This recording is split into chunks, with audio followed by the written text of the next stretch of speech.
Good morning student. आज हम EVS की क्लास में नया चैप्टर नंबर 21 कपाल मोचन एक सांस्कृतिक धरोहर को पढ़ेंगे। तो इसमें पहले क्या है, मेले की तैयारी। आरती जो कि एक लड़की है, वो उसके बारे में बताया कि वो बहुत खुश है क्योंकि उसके जो चाचा चाची हैं वो आने वाले थे। चाचा चाची के साथ गिन्नी दीदी और छोटू भैया भी आएंगे, तो वे उसके कजन होंगे। वे सब मिलकर हर साल की तरह कपाल मोचन मेला देखने जाएंगे। जो कपाल मोचन है वो जगह जहाँ पे वो मेला देखने के लिए जाएंगे। तो यहाँ पे एक आपको पिक्चर दे रखी है, ये इस मंदिर की है, कपाल मोचन मंदिर की, वहाँ की पिक्चर दिखाई गई है इसमें। और हमें बताना है क्या तुमने कोई मेला देखा है, यदि हाँ तो कौन सा देखा है। तो आपने अपना एक्सपीरियंस शेयर करना है। अगर आपने कभी कोई मेला देखा हो तो वो आपने बताना है कि कौन सा मेला आपने देखा है। अब नेक्स्ट क्या है, तुम मेले में किसके साथ गए थे। तो आपने बताना है कि आप किस किस के साथ मेले में गए, जैसे आपके मम्मा पापा या आपके दादा दादी भाई बहन, किसके साथ आप वहाँ गए।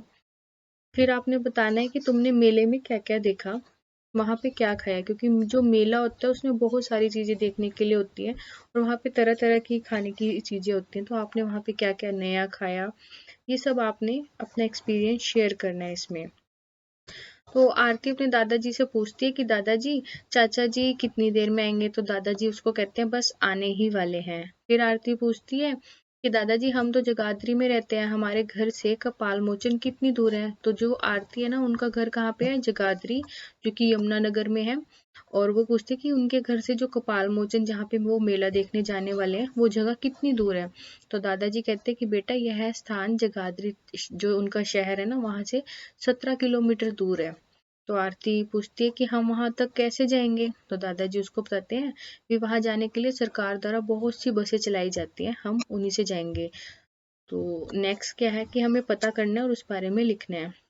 पहले क्या पूछा उन्होंने, क्या तुम्हारे गांव नगर या शहर में कोई ऐतिहासिक या पौराणिक स्थल है या कोई इमारत है। तो आपने जो भी आपका जो शहर है जहां आप रहते हैं, वहां पे अगर आपने कोई ऐतिहासिक जो पुराने टाइम की जो बनी हुई इमारतें होती है या कोई पौराणिक स्थल या कोई भी इमारत जो बहुत पहले बनी हो, आपने देखी हो, आपने वो बताना है, उसका नाम बताना है। नेक्स्ट क्वेश्चन है, यदि हाँ तो तुमने उसे क्या तुमने उसे देखा है भी। आपने अगर उसके बारे में सुना हो तो आपने सच्ची में वहां जाके उसको देखा है, लेकिन आपने कोई फोटो वगैरह भी देखी हो और वहां पे आप गए भी हो, तो आपने वो एक्सपीरियंस शेयर करना है। फिर है, अब यह किस अवस्था में। तो आपने बताना है कि अब वो किस अवस्था में है, अच्छी स्थिति में है या बहुत जर्जर हालत में है, उसमें सुधार हो रहा है। तो ये चीज आपने इसमें बतानी है। नेक्स्ट उन्होंने पूछा है क्या इसे देखने के लिए बड़ी संख्या में लोग आते हैं। तो आपने बताना है कि जहाँ वो जगह है पौराणिक ऐतिहासिक भी, वहाँ पे लोग वहाँ उसको देखने के लिए आते भी हैं या नहीं है। और नेक्स्ट है, क्या इसके रख रखाव के लिए उचित प्रबंध किए गए हैं। तो आपने इसके रख रखाव के लिए क्या प्रबंध किए जाते हैं। जो हमारी सरकार होती है उसके लिए अगर कुछ जैसे उसके ना कई बार वो स्थिति जर्जर हो जाती है इतनी, तो वो उसके रख रखाव में के लिए क्या प्रबंध करती है, जैसे टाइम टू टाइम उसकी रिपेयर करना उनको, जो हमारे पौराणिक या ऐतिहासिक स्थल होते हैं। नेक्स्ट क्वेश्चन है, इसके विषय में कुछ लाइनें अपनी कॉपी में लिखो व उसका चित्र भी बनाओ। तो आपने उस स्थल के बारे में कुछ लाइनें अपनी कॉपी में लिखनी है और उससे मतलब कि मिलता जुलता अगर आप चित्र बना सकते हो तो आप वो भी बनाओ। फिर है, क्या तुम्हारे आसपास किसी अन्य सरोवर में भी कुछ विशिष्ट अवसरों पर स्नान करने की प्रथा है। तो आपने बताना है अगर आपके आसपास कोई भी विशेष जो सरोवर होता है भी, वहाँ पे जैसे कुछ एक अवसर होता है, जैसे हम अमावस होती है, मकर संक्रांति होती है, उस पे हम वहाँ पे स्नान करने के लिए जाते हैं ना ऐसे सरोवर पे। तो आपने ये एक्सपीरियंस भी शेयर करना है अपना।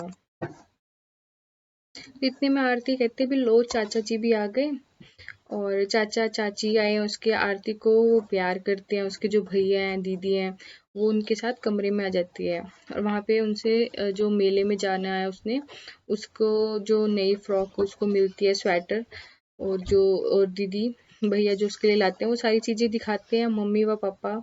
जो मम्मी और उसकी चाची होती है वो क्या करते हैं, खाने की चीजें बनाने लग जाते हैं। और जो चाचा जी और पिताजी होते हैं वो मेले में जाने के लिए बस की टिकटें लेकर आते हैं। तो उनको जो मेले में जाना है वो अगले दिन जाना होता है, तो इसलिए वो सुबह 5 बजे उठ के वहां जाने के लिए निकलते हैं। तो दादाजी क्या कहते हैं कि इस मेले में हर साल लाखों लोग स्नान करने व मेला देखने आते हैं, इसीलिए आरती तुम गिन्नी व छोटू हमारे हाथ पकड़ के रखना, क्योंकि जो ऐसी जगह होती है, मेले वाली जगह होती है, वहाँ पे बहुत भीड़ होती है क्योंकि बहुत सारे लोग आते हैं।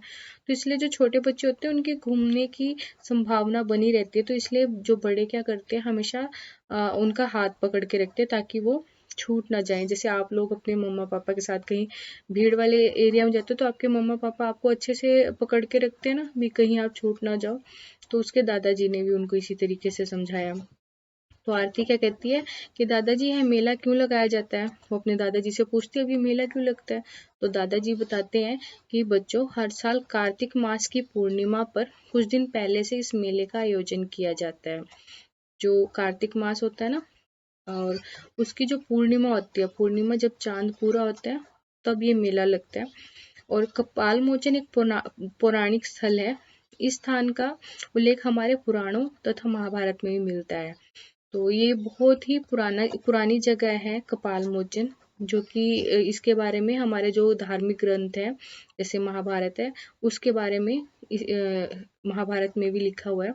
और ये माना जाता है कि इस स्थान पे जो हिंदू देवता हैं, पांडव, गुरु नानक देव जी, गुरु गोविंद सिंह जी, वो सब भी यहाँ पे आए थे। और ये भी माना जाता है कि यहाँ कार्तिक मास की पूर्णिमा पर स्नान करना बहुत पवित्र होता है।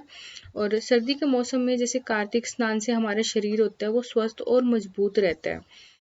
फिर गुरु नानक देव जी हैं, उनका जो जन्म दिवस होने के कारण यह दिन और भी शुभ व मंगलकारी माना जाता है। जो हमारे गुरु नानक देव जी हैं उनका जो जन्मदिन होता है वो भी इसी दिन होता है। इसलिए ये जो दिन यहाँ पे बहुत धूमधाम से बनाया जाता है और लाखों दर्शनार्थी यहाँ पे दर्शन के लिए आते हैं। अब हमारे लिए यहाँ पे एक्टिविटी है कि हमें पता करना और लिखना है कि बाबा गुरु नानक देव जी कौन थे। तो हमें पता है जो गुरु नानक देव जी थे वो कौन थे, वो सिख धर्म के संस्थापक थे, उनके पहले गुरु थे।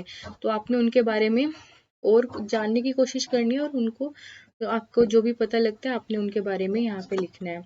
अब आपने यहाँ पे लिखना है उन्होंने क्या शिक्षाएं दी थी। जो गुरु नानक देव जी थे उन्होंने मानवता को धर्म के रास्ते पे लाने के लिए क्या क्या शिक्षाएं दी आपने, उसमें से जो आपको अच्छी लगती है आपने वो यहाँ पे लिखनी है।